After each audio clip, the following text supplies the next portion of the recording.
Lego doesn't make anything military related, so I wanted to set out and make all of the World War II weapons and accessories for Lego minifigures that I could, that I think are personally the coolest and the best suited for minifigures. So, without further ado, let's go ahead and jump into this. So, I, of course, make all sorts of custom minifigures and then, of course, accessories to go with those minifigures. Now, I got into this back in 2010. I started my YouTube channel and I was a big World War II fan. I loved history. I loved learning about it. I love watching documentaries. And I wanted to make a big Lego Battle of the Bulge, the Germans versus the Americans in snow gear with all these weapons and accessories. But at the time, no one was making specific weapons that I was looking for. So that's what started my company and started the journey of how do I get into injection molding. And that's what led me to where I'm at now, where I have hundreds and hundreds of custom molded parts. I have over 1,100 products on my website. And let's go ahead and take a look at the World War II products, specifically minifigure accessories. That's helmets, weapons, anything they can hold in their hands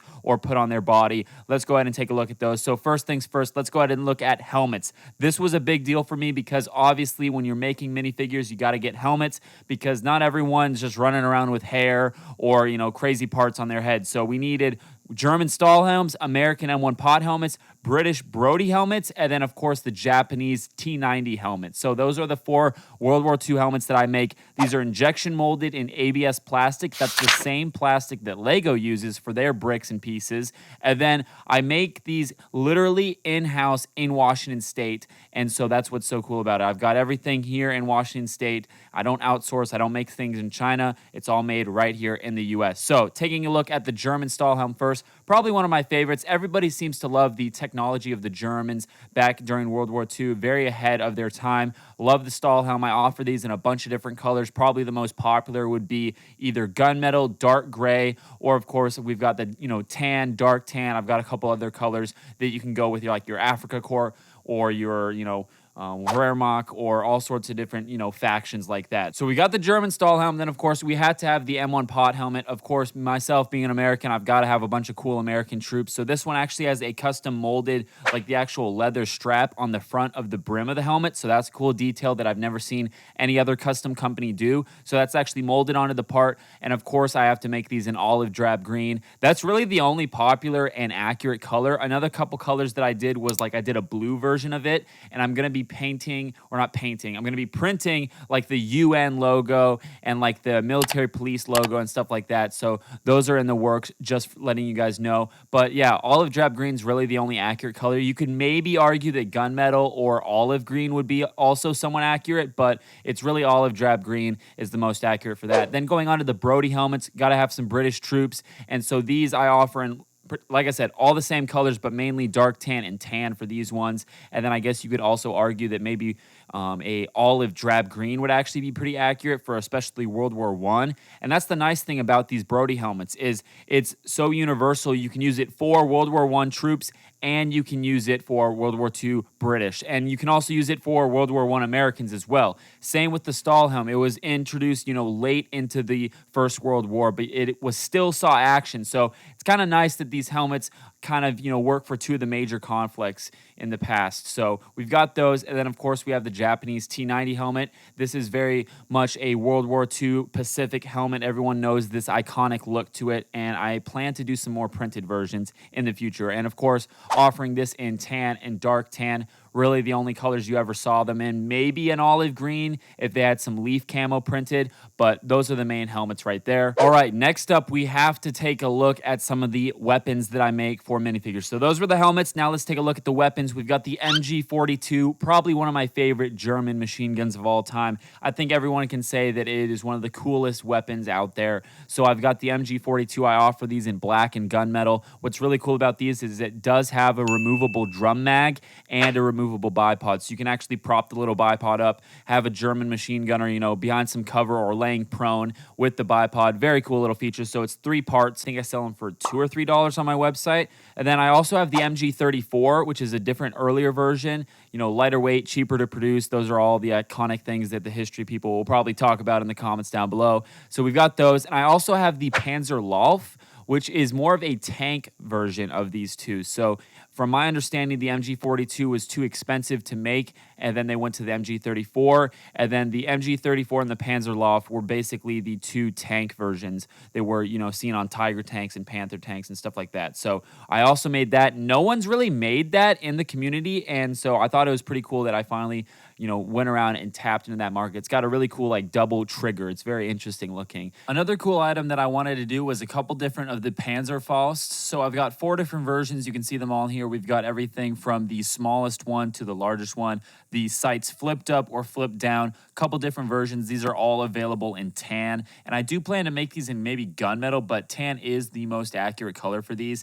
And then next up, we have a really cool item. So this is actually a Lego bottle piece with a stud and a flame piece coming out the top. And then I printed a cool little Molotov cocktail logo. So it's just kind of a cool like wine or alcohol bottle print. And I put that on, and then I made this little assembly. So now your minifigures can have little Molotov cocktails to throw at houses or to do all sorts of crazy things. So cool little item. This one, of course, I didn't make myself. These are Lego parts, but I did do the printing on these. And then, of course, we have to have the M1 Garand. So very cool. I'm offered this in a brown, reddish brown color. It's the same Lego color that, it's the same reddish brown that Lego uses. And then we also have overmolded versions if you guys want some extra detail. Very cool, very iconic for your American troops there. And then, of course, to go up against the M1 Garand, we have the Kar 98K.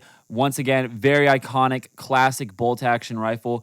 Very old school, and it's so cool. I just love this design. I love the detail, especially like the little sling mount on the stock, the little, just a little bump there. I think it's really cool. And then moving on, let's go to some pistols. We got the 1911, of course, for your American troops. One of the coolest pistols out there, and the fact that it's still being used today is just so cool. John Browning had some of the greatest, designs out there. And then going on to the Luger, we've got a couple versions of this, actually. We have the normal standard P08 Luger, and then we also have the Luger that has a suppressor on the end of it. So I've always seen this as a kid in different weapon books and in documentaries, and I've never seen someone make it in Lego form. So I wanted to take just the standard Luger I already had, put a suppressor on it, and now I got a really cool variant. And I actually have a couple other variants of the Luger coming out, so just food for thought for you guys there. Now, this isn't strictly World War II, but I had to throw it in here. We've got the ray gun. We have the Mark I and the Mark II from Call of Duty Zombies. Like I said, I know this isn't really realistic or anything, but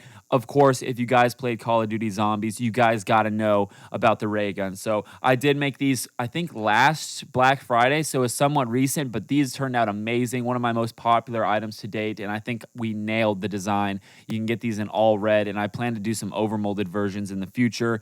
Next up, I've shown this in a video before, but this is a triple overmolded cigarette. So once again, these are accessories to go with your time period correct minifigures. I don't endorse smoking, but of course, during World War II, everyone was smoking cigarettes. It was just a thing. So I have the triple overmolded that has the actual filter, and then I actually have a more World War II era which doesn't have the filter. So it's just dual molded, and so it's just the white handle, or where the minifigure holds it, and then the trans orange, the lit end of it. So that's kind of cool. I've got time period correct cigarettes. Once again, don't endorse smoking, but it is a cool little detail to add to your minifigures. Then, of course, we've got the M2 machine gun. I did a full video on this. You guys got to check that out if you haven't already. This is 15 modular parts that go together. You can make different versions of the M2 from the American forces, and I believe the British forces also use these on some of their planes and whatnot. So very cool machine gun, still in service today. I don't need to go into that. You guys can watch the other video on that, but I had to show it in this video.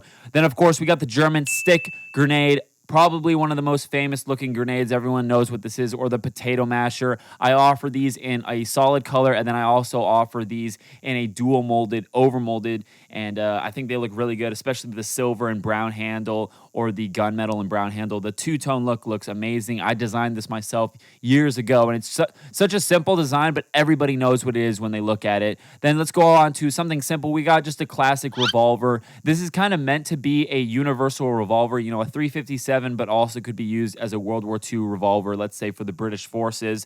And then moving on, we have the anti-tank grenade. This is more of a World War I product, but it also could have been used during World War II, so I had to include this in this video. It's 2 parts. You have the handle itself, and then you actually have the head of the grenade, and they just push together. It's 2 pieces, and now you got this cool 2-tone color look. So you've got the wood handle and this bundle of grenades on the top to throw at your tanks. Very much a Battlefield 1 product there. And then moving on, we we got a couple small items here. We've got a frag grenade and a smoke grenade. So just simple little items. Once again, these little things that Lego doesn't make that you can add with your minifigures that make your minifigures just stand out and look so much cooler. So you can do all sorts of cool scenes, like from Saving Private Ryan with the grenades, all sorts of cool stuff. Then another thing for the Japanese forces, I have a samurai sword. I offer these overmolded and then also silver and gunmetal. They're actually out of stock right now. I'm working on those in the next couple weeks to get more of those out, but I always wanted to do a samurai sword. The Lego ones are actually surprisingly expensive on Bricklink, and I think it was the silver or the black or something. It was just expensive enough where I was like, you know what, I'm going to make my own. And so that's what I did. A little bit different of a handle design, trying to be more accurate to World War II, the Japanese handle with the leather wrap. So that's what I went with there. And then shotgun shells, really cool little addition. I think these are sold out, but we're working on restocking these. So they're double overmolded. I make them in a bunch of different colors, red, blue, green, yellow, and black. And then they have a cool metallic gold overmolded back. So another cool little thing, if you have like a shotgun or minifigure holding a shotgun in one hand, he can hold a little shotgun shell in the other. I think it's really cool. You can do little loading animations and whatnot.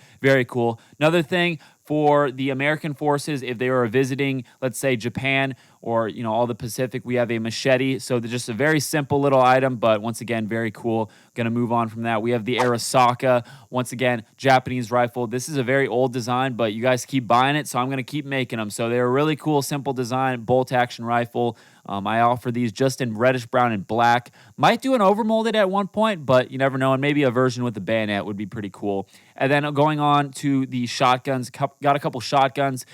These aren't necessarily World War II, but we've got a generic 870 over under, and then we've got a couple different versions of those, and we sell those in black and reddish brown as well. And then the last but not least is a K-bar combat knife. So cool little knife for your American figures or your Germans, and just a classic little item there. So that's going to do it for this video, guys. I just wanted to show you guys all of my World War II accessories and whatnot. Obviously, I make minifigures as well, but these accessories are crucial for me to go and pair with minifigures. I can't make a German rifleman if I don't have a gunmetal Stahlhelm and a Kar 98 and maybe a Luger to go with it. So that's what's really cool about this, is I get to make these accessories to pair with my own minifigures.